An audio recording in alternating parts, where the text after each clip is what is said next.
15 अगस्त 1947 आज है आजाद भारत का पहला दिन। 200 सालों के संघर्ष के बाद आखिरकार हमारा महान देश आज आजाद हो चुका था। एक तरफ करोड़ों भारतीय आजादी की खुशी में झूम रहे थे, वहीं दूसरी तरफ लाखों बंटवारे के दर्द से करा रहे थे।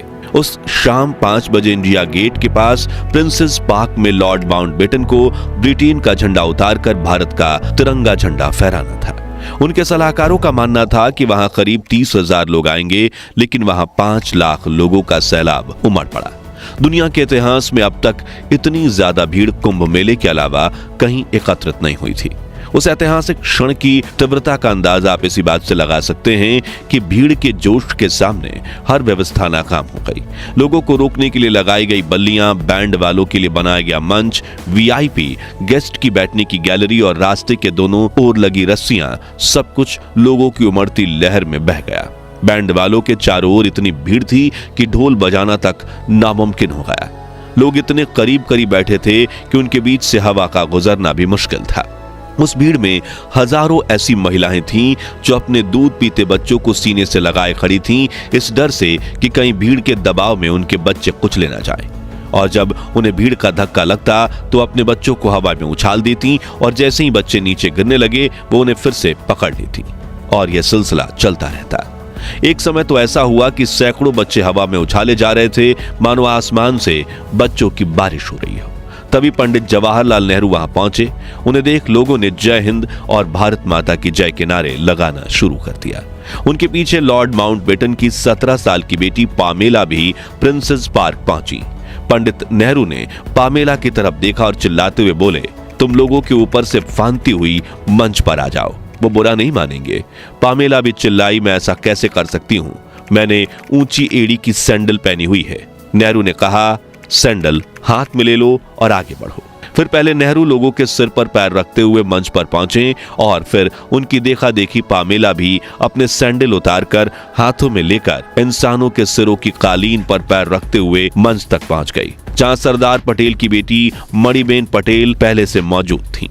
लेकिन पहली बार भारत का तिरंगा फहराने वाले लॉर्ड माउंटबेटन दूर दूर तक नहीं दिख रहे थे।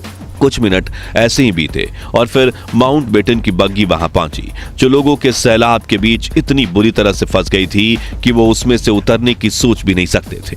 इसलिए उन्होंने पंडित नेहरू की तरफ देखते हुए चिल्लाकर कहा, लेट्स होस्ट द फ्लैग, यानी चलिए झंडा फहराइए। जिसके बाद प्रिंसेस पार्क में भारत का महान तिरंगा फहराया गया और माउंटबेटन ने अपनी बग्गी पर ही खड़े होकर तिरंगे को सलामी दी। इस ऐतिहासिक दृश्य को अपनी आंखों से देख रहे उन 5 लाख लोगों के मुख से पहली बार आवाज निकली, भारत माता की जय। और उन्होंने दूसरा नारा लगाया, माउंटबेटन की जय, पंडित माउंटबेटन की जय। भारत के पूरे इतिहास में इससे पहले किसी दूसरे अंग्रेज को यह सौभाग्य प्राप्त नहीं हुआ था कि वो लोगों को इतनी दिली भावना के साथ ये नारा लगाते हुए सुने। उस दिन वायसराय माउंटबेटन को वो चीज मिली जो चीज उनकी परनानी रानी विक्टोरिया को नसीब नहीं हुई थी और ना ही उनकी किसी और संतान को। और जब यह आवाज गूंजी तो माउंटबेटन के रोंगटे खड़े हो गए और आंखों में आंसू आ गए। उस ऐतिहासिक और मधुर क्षण में भारत के लोगों के दिलों में ऐसा उल्लास था कि पलासी की लड़ाई, 1857 के अत्याचार और जालियांवाला बाग की खूनी दास्तान जैसे दुखद अध्याय मानो कहीं खो गए। जैसे ही भारतीय तिरंगा हवा में लहराया, उसके ठीक पीछे एक इंद्रधनुष उभर आया। ऐसा प्रतीत हुआ जैसे प्रकृति भी भारत की आजादी का जश्न मनाने और उस पल को और अधिक रंगीन बनाने के लिए तैयार थी। इस ऐतिहासिक क्षण का अनुभव करने के बाद जब माउंटबेटन अपनी बग्गी में बैठकर गवर्नमेंट हाउस की ओर बढ़े, तभी उनकी पत्नी एडविना ने थकी मांदी महिलाओं को अपनी बग्गी में चढ़ा लिया। वे इतनी निढाल हो चुकी थी कि लगभग बग्गी के पहिए के नीचे आ गई थी। वे महिलाएं उन सीटों पर बैठ गईं जो काले चमड़े से मड़ी हुई थी और इंग्लैंड के राजा रानी के बैठने के लिए बनाई गई थी। उसी बग्गी में भारत के प्रधानमंत्री जवाहरलाल नेहरू भी मौजूद थे, लेकिन उनके लिए कोई सीट उपलब्ध न होने के कारण वो बग्गी के हुड पर बैठ गए। दृश्य न केवल स्वतंत्रता का बल्कि बराबरी और भाईचारे का प्रतीक बन गया। मित्रों, आज के इस वीडियो में हम आपको देश के पहले स्वतंत्रता दिवस की सैर पर ले जाने वाले हैं, जिसमें हम ऐसे ही कुछ दिलचस्प किस्सों के साथ दुर्लभ वीडियोस भी देखेंगे जो आपको उस ऐतिहासिक दिन का अनुभव करवाएंगे जो भारत के इतिहास में सुनहरे अक्षरों में लिखा हुआ था। लेकिन उसके पहले हर भारतीय से एक छोटी सी गुजारिश है, प्लीज आप वीडियो को लाइक करके कमेंट बॉक्स में जय हिंद जरूर लिखें। साल 1945, एक तरफ द्वितीय विश्व युद्ध, वहीं दूसरी तरफ भारत के महान स्वातंत्र्य सेनानियों के आंदोलन ने ब्रिटिश हुकूमत की कमर तोड़कर रख दी थी। अंग्रेज ये समझ चुके थे कि अगर हम भारत में लंबे समय तक रहे तो वहां से जिंदा नहीं लौट पाएंगे। ऐसे में विश्व युद्ध पूरा होते ही जब ब्रिटेन के नए प्राइम मिनिस्टर बने रिचर्ड एटली, तो उन्होंने तुरंत बड़ा फैसला लेते हुए 20 फरवरी 1947 को ब्रिटेन के हाउस ऑफ कॉमन्स में घोषणा कर दी कि हम 30 जून 1948 तक भारत को पूरी तरह से आजाद कर देंगे। लेकिन समय बीतने के साथ भारत को आजाद करने की तारीख और नजदीक आती चली गई। दरअसल भारत को आजाद करने की जिम्मेदारी देश के अंतिम वायसराय लॉर्ड लुईस माउंटबेटन को सौंपी गई। शुरुआत में माउंटबेटन इस कार्य को पूरा करने के लिए 1 साल का समय लेने वाले थे, लेकिन अब भारत ब्रिटिशर्स के हाथों से निकलता जा रहा था। तभी ब्रिटिश इंडिया के आखिरी गवर्नर जनरल सी राजगोपालाचारी ने माउंटबेटन को आगाह किया कि अगर आपने जून 30, 1948 तक इंतजार किया तो सत्ता लौटाने के लिए आपके पास कुछ नहीं बचेगा। इस चेतावनी के बाद माउंटबेटन ने भारत को जल्दी आजादी देने का निर्णय लिया। उस दौरान मोहम्मद अली जिन्ना ये जिद कर बैठे थे कि मुझे मुस्लिम के लिए अलग देश चाहिए। हालांकि जवाहर नेहरू, सरदार पटेल, महात्मा गांधी और कांग्रेस के कई वरिष्ठ नेता इसके पक्ष में नहीं थे। यहां तक कि जिन्ना को पंडित नेहरू की जगह आजाद भारत का प्राइम मिनिस्टर बनाने के ऑफर भी दिए गए, लेकिन जिन्ना नहीं माने और माउंटबेटन ने उनकी शर्त मान ली। 2 जून आधी रात को एक बैठक हुई और माउंटबेटन ने खुद महात्मा गांधी से आग्रह किया कि वो इस बैठक का हिस्सा बने, लेकिन उन्हें डर था कि गांधी कोई ऐसी बात न कह दें कि दोनों के बीच मनमुटाव हो जाए। जब गांधी जी वहां पहुंचे तो माउंटबेटन अपनी कुर्सी से उठे और तेजी से महात्मा गांधी का स्वागत करने के लिए आगे बढ़े, पर अचानक वो बीच में रुक गए। गांधी ने अपने होठों पर उंगली रखकर उन्हें रोक दिया। वायसराय समझ गए कि आज गांधी का मौन व्रत है। इसके बाद माउंटबेटन ने अपनी पूरी योजना समझाई। गांधी ने एक लिफाफा लिया और उसके पीछे कुछ लिखना शुरू किया। लिखते लिखते उन्होंने पूरे 5 लिफाफे भर दिए, जिसमें उन्होंने लिखा था कि मुझे अफसोस है कि मैं बोल नहीं सकता। सोमवार को मेरा मौन व्रत रहता है। मौन व्रत लेते समय मैंने केवल 2 स्थितियों में इसे भंग करने की गुंजाइश रखी है। एक, जब किसी उच्च अधिकारी से किसी जरूरी समस्या के बारे में बात करनी हो। दूसरी, जब किसी बीमार की देखभाल करनी हो। लेकिन मैं जानता हूं कि आप नहीं चाहते कि मैं आज अपना मौन भंग करूं। इसके बाद गांधी जी वहां से उठकर चले गए। अगले दिन यानी 3 जून 1947 को माउंटबेटन ने एक प्रेस कॉन्फ्रेंस बुलाई और घोषणा कर दी कि 15 अगस्त 1947 के दिन भारत को स्वतंत्रता दी जाएगी। इसके साथ ही भारत और पाकिस्तान के रूप में 2 अलग अलग देशों का निर्माण होगा, जिनके संविधान भी अलग अलग होंगे। यहाँ एक दिलचस्प बात यह है कि प्रेस कॉन्फ्रेंस से पहले माउंटबेटन ने आजादी की तारीख सोची नहीं थी, बल्कि जब पत्रकारों ने उनसे तारीख पूछी तब उन्होंने फट से इस तारीख को चुन लिया, क्योंकि वर्ल्ड वॉर 2 के दौरान इसी तारीख पर उनके नेतृत्व में जापान की सेना ने ब्रिटेन के सामने आत्मसमर्पण किया था। अचानक अपनी मर्जी से तय और घोषित की गई आजादी की तारीख पर लंदन से लेकर भारत में जैसे विस्फोट हो गया था। किसी ने नहीं सोचा था कि लॉर्ड माउंटबेटन भारत में ब्रिटेन के इतिहास पर इस तरह पर्दा गिरा देंगे। वहीं देशवासियों में यह खबर खुशी और उत्साह लेकर आई।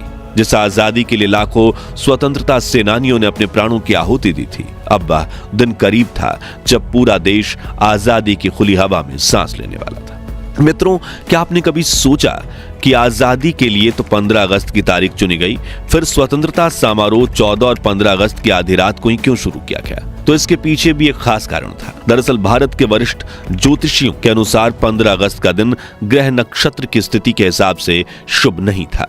उन्होंने सलाह दी कि इतने महत्वपूर्ण कार्य के लिए यह दिन उपयुक्त नहीं है और सौभाग्य से 14 अगस्त के दिन सितारों की स्थिति 15 अगस्त की तुलना में ज्यादा बेहतर थी। इसलिए निर्णय लिया गया कि 14 अगस्त 1947 की आधी रात को भारत को आजाद किया जाए, ताकि यह हर दृष्टि से सही साबित हो। वायसराय लॉर्ड माउंटबेटन ने इस प्रस्ताव को स्वीकार कर लिया।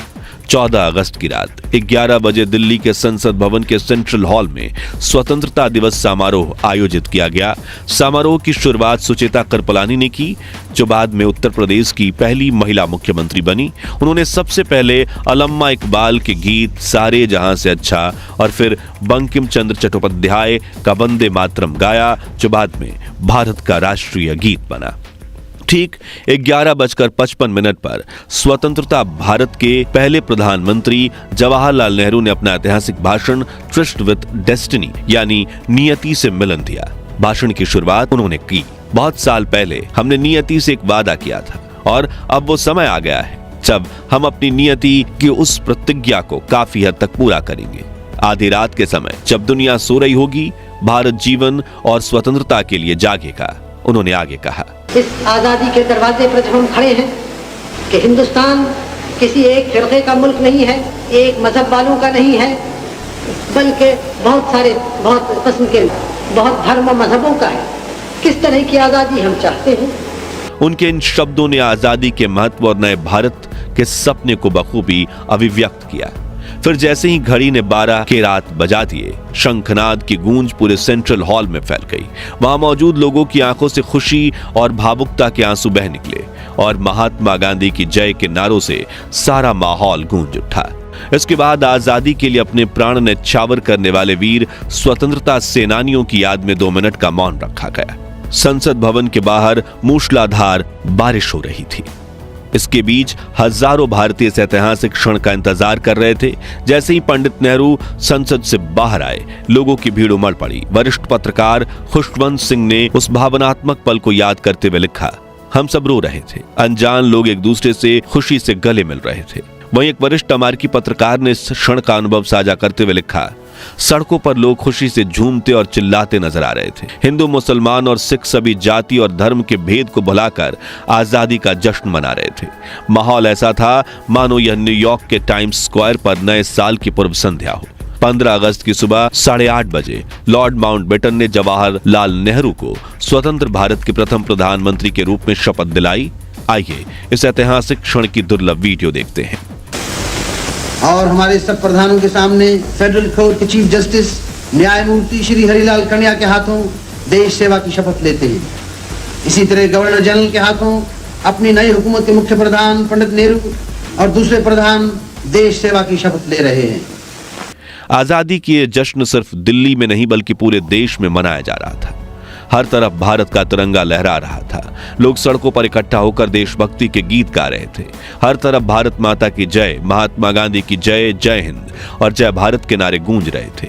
और आजादी की खुली हवा में सांस लेते हुए सभी भारतीय उन क्रांतिकारियों को याद करते हुए आंखों में आंसू लिए जय हिंद के नारे लगा रहे थे, जिन्होंने देश को आजादी दिलवाने के लिए अपने प्राणों की आहुति दे दी थी। लेकिन दूसरी तरफ देश के कुछ हिस्सों में लोग बंटवारे का खौफनाक दर्द भी सह रहे थे।